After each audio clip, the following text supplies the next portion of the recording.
We are working very hard to finalize all of the interviews and the applications. My hope was to get it done by the end of this month, but with so many people and being able to interview and talk to each person, we've kind of had to put that a bit on hold. My intention is to have the final list of names for our August voting session for the City Council and hopefully have its first meeting early September once the commission members are installed. But as I've gone along and told everyone that's applied, we're going to be creating working groups so that even if you're not a member of the commission, you can still join a working group and help push the city towards what you're most passionate about. Whether that's disability inclusion, whether that's educating the community, whether that's police reform, and a whole bunch of other topics. I don't want to lose this energy and this fight that people have. We need to continue it forward and make the city better.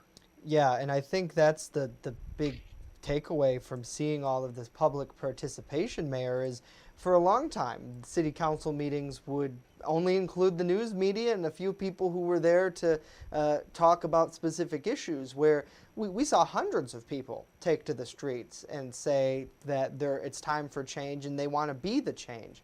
For the commission specifically, are they going to have any power within the city, or are they merely an advisory to government? Well, the commission itself has the power to not only investigate, but also to make recommendations for immediate changes to my office as well as the city council.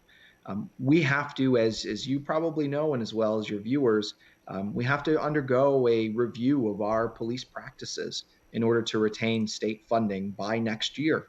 As part of that, we're going to ask the commission to help us through that process, help us to evaluate our policies and procedures along with our community, and ensure that we're doing the right thing at this time. We're also asking them just to help us be better as a community. What can we do to ensure that we understand each other's cultures, that we're learning from one another, but we're also ensuring that we are working with one another during this time. So to an extent, they are advisory, but to another extent, they're actually going to be producing the policies that the city council will vote on to make change in the city as we go forward.